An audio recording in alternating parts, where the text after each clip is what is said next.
Skelly. Yes, Lagazee. Yeah, man, Skelly. Wagwan. Lagazee. We give Yeah. thanks, yes, sir. Yes, I. Skelly, how is everything? Boy, Lagazee, we can't complain, we have health and strength, we have life, we have energy to do job works, so everything grace, and we give thanks. We're good. All right. Everything blessed. All right. So you just got off the road recently with Steel Pulse, right? And you're on the road again with Morgan Heritage. What a quick switch. Well, Lagazee, Yeah, man. Say 4 weeks ago you were playing on one station, next minute you're on the next station. Allow me to tell. You're right. So are the same kind of vibes, Definitely. But you gave an introduction that I need to tighten up a little bit. Okay. Yeah? Okay. So you said I'm the tour manager of Morgan Heritage. Well, I've switched roles with Morgan Heritage. I'm no longer the tour manager. I'm now the personal manager of the artist. Oh, okay. Okay. So the setup right now is that an artist develops, it reaches a point where they need attention on themselves apart from the crew that they're traveling with. When you check it, all the big artists, Stephen Marley, Alien, Beres, The Spear, when you check all them on there, that's how the setup is. So when you develop to a certain level now, you need to break the management into different, branches. So we have a tour manager that would look after the logistics of the entourage, the travel party. And it happens especially when you have a big travel party, because Morgan Heritage travels with about 18 people, So there's a tour manager that looks after the complete tour. And then there's me as the personal manager and the stage manager. So my focus is to make the three brothers comfortable, extremely comfortable on the road. So I focus on them and I focus on the stage to make sure that the stage is set to the standards that they require. So when we get to a venue, we don't depend on the venue, to set the things up for us. It is my responsibility to make sure that the stage is at the level where when my artist steps on stage, they are performing their heart out. There are no hitches, there are no difficulties. So my role has switched from tour manager to personal manager, stage manager. This is MC. I introduce the show as well. So on this tour, you can see that before Morgan Heritage comes on stage, I'm the person that goes on stage to announce the crowd, and bring Heritage on stage. So Charlie, the thing is now multi-dimensional, isn't it? It's taking a different tangent. So now that's what we do right now. So now Skelly is the personal manager for Morgan Heritage, also the MC and also the state manager, right? There we go. All right. So far you've been on the road with them for some few days now. How has it been like? And from where to where have you played and where are you yet to go? Right. So we actually wrapped up the tour last night. So as we speak now, I'm in a place in Germany. We've been on the road for 7 weeks. It started from the 17th of July. Now, for the 7 weeks that we were on the road, as you rightly said, I was on other duties with Steel Pulse when they started the tour. So I joined the tour, I think 2 weeks after they started the tour. Now we've been to we've done 23 shows. We have 23 shows booked. Out of the 23 shows, 2 had to be canceled for one reason or the other. So we did 21 shows, and we went from Germany to Italy to Sweden. And went to Belgium, we went to the UK, we went to France, we went to Slovenia, and then we went to Holland, and then we ended up in Germany. Now, in between the tour, we had to do something called a fly date, where we flew to Cape Verde,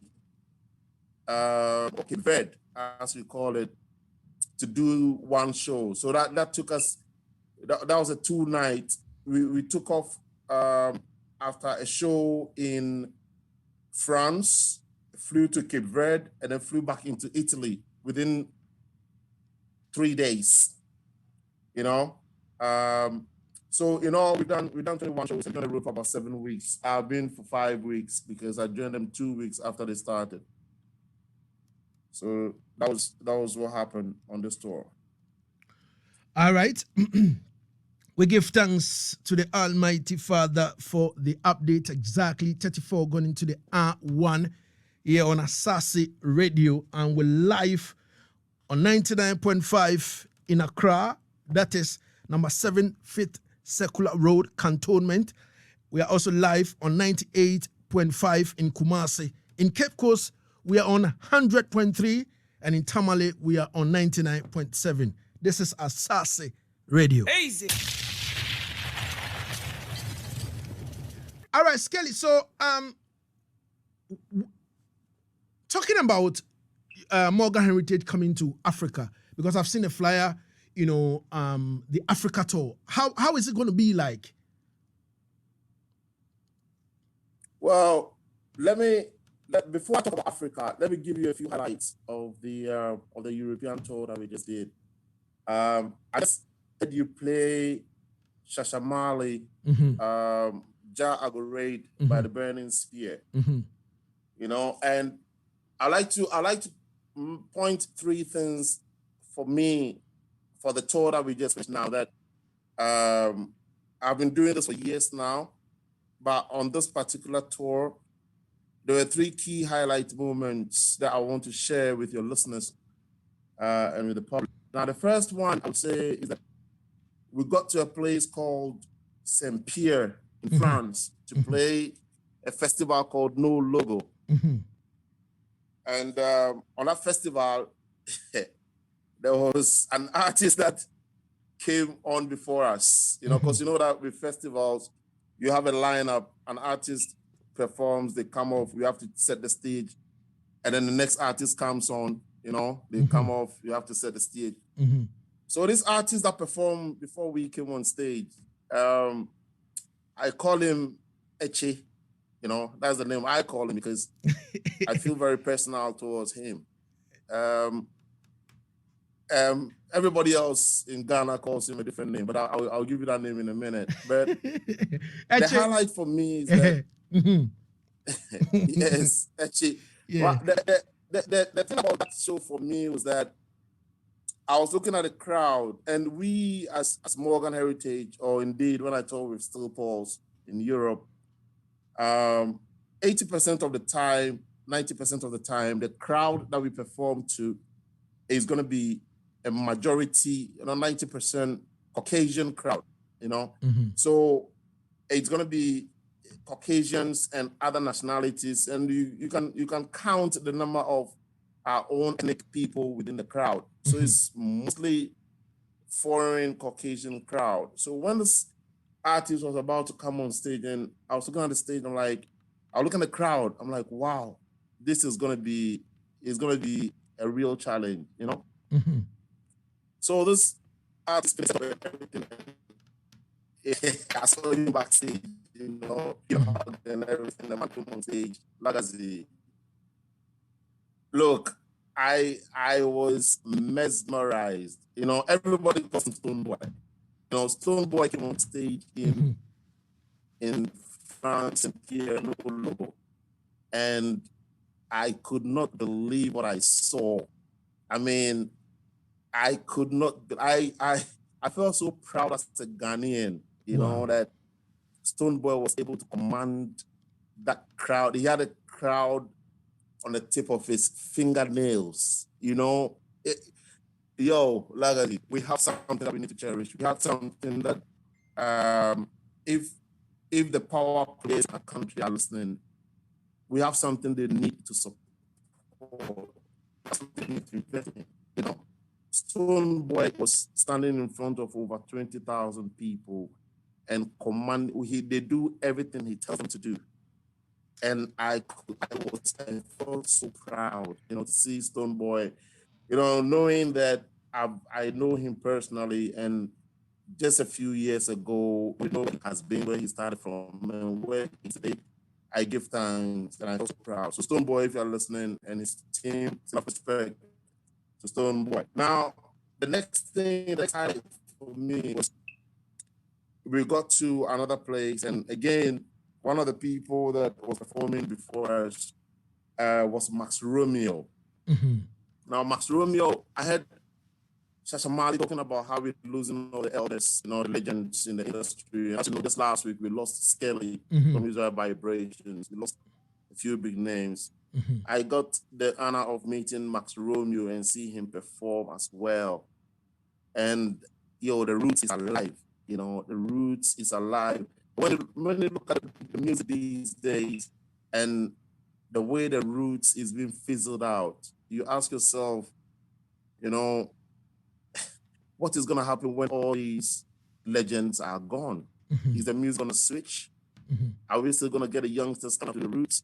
Mm-hmm. You know, and it's something that really bothers me. I know that life is not static, life is dynamic, and things.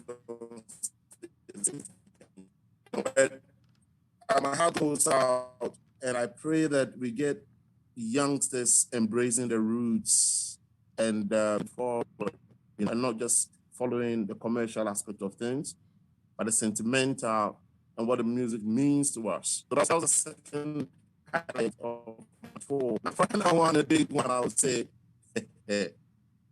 was again performing just for the almighty Mr. Winston Rodney.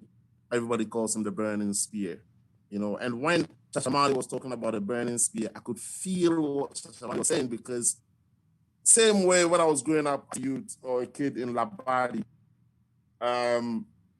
we used to listen to other artists, the Burning Spear, Black Uhuru, Culture, you know, Peter Tosh, all them man there, and enough of the man there are gone. And to watch Burning Spear perform, Lagazee, it's a sight to behold. You know, Burning Spear doesn't perform with backing vocalist. So when Burning Spear is performing, every vocal sound that you hear from stage for 1 hour, 30 minutes or 2 hours is just Burning Spear singing. The man is 77 years old, and he can stand on stage and sing as if he was a 20-year-old. Wow. It was a joy. Wow. It was a joy for me to watch Burning Spear. And oh boy, Lagazee, there's nothing that can explain. If you don't see it personally and feel it in your heart, you don't feel if you feel the bass, you feel the keyboard, you feel the horns. You know, Burning Spear always performs with live horns. You know, if you witness it and you experience it, it's a feeling that will live with you forever and ever.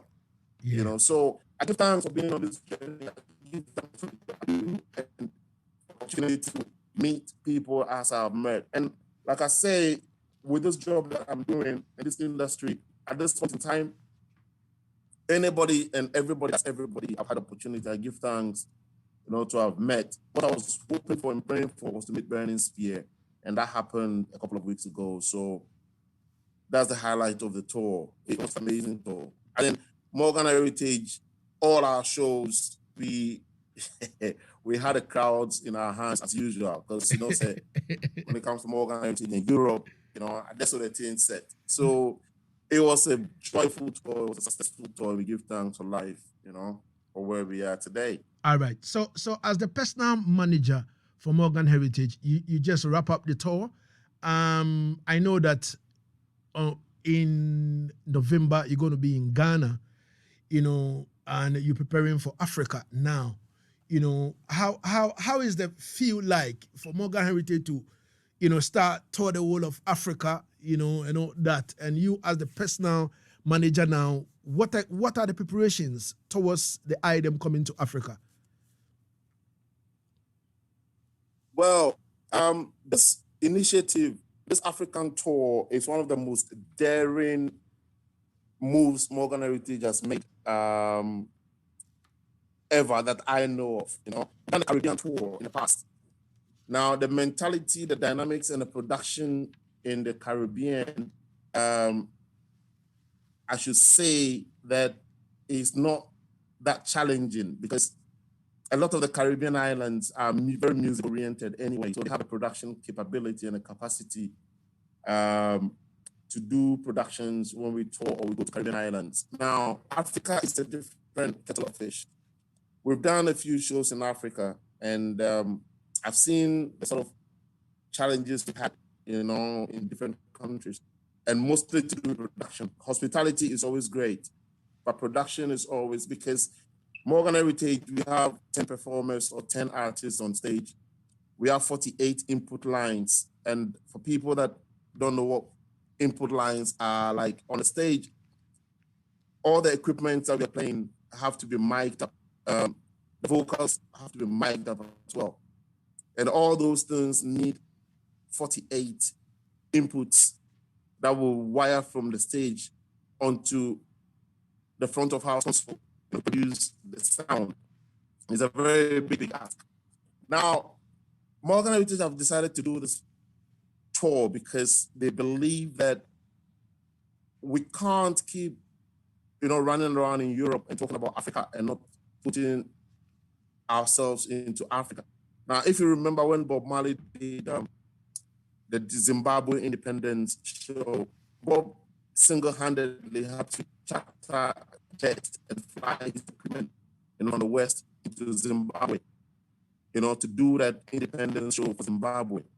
But that was in 1980 or 81. So going forward, we believe that production-wise, things have improved a lot, in as much as it's not where it should be with regards to Europe and the Caribbean. We still believe that things have, gone ahead a lot, and we would be able to achieve this. Now, when it comes to preparation, as we speak now, it's interesting because we have a production or technical production meeting lined up tomorrow to start discussing these technical production things. And there's going to be a lot of work, being put in. Remember, this is not like a one-off show where just one country will have to go find equipment and know that. But we're doing 8 weeks, and we're playing about 10 shows in 8 weeks in about 8 countries. So the preparation is going to be intense. Now we just finished this tour. The preparation is going to be really intense. Conference calls. It's going to be a huge traveler party as well. But I'm not too concerned about, when it comes to the hospitality, just this sort of things, because I know in Africa we're very good at that. So the main concern will be with production, and the other will be ticketing, because again, that when you do shows in Africa, let's take Accra Stadium for instance. People have ways and means of trying to go around how not to pay to get into the venue. So those are the two main things that for me with a big challenge. Production and then controlling of ticketing. That's crowd control.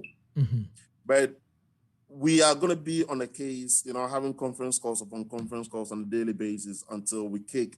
The first show is going to be in South Africa on the 2nd and 3rd of October. And, South Africa, as it is, it's not much of a challenge like the rest of the places, because I remember there was a time that there was a big event that took place in Ghana, and they had to fly production stuff from South Africa to come and do it. So I'm sure it won't be that much of a challenge in South Africa. But for the rest of the continent, it's going to be a constant back and forth conference call, Zoom calls, meetings, and putting things in place. But we are very confident that we're going to pull it up. Okay. Very, very confident about it. All right. All right, Skelly. Skelly, I would like to say thank you so much for all the updates and everything. We are so grateful to hear this on Asaase Radio. Easy. Yeah, you get what I'm saying now, Lagazee? Yeah. I know that when the news came that Heritage is coming to Ghana. Yeah.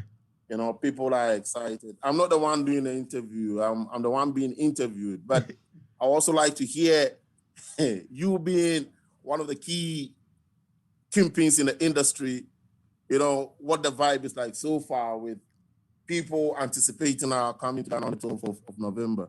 You know, when it comes to Heritage, you know, it's been long overdue that people, you know, there's been news that, oh, they are coming, somebody want to bring them and all that, and we don't hear nothing. You understand me? It doesn't happen. Back and forth, until Grams came to Ghana, trying to set up the ground and all that. It didn't work. So seriously, as me personally, as I put the news out that, yo, listen, Heritage is, you know, people are still doubting that, Lagazee, are you sure? Is it going to happen and all that kind of thing? Until the flyers and the videos, you know, step on social media and all that, and people are, you know, people can't wait, you know, to see them perform in Ghana.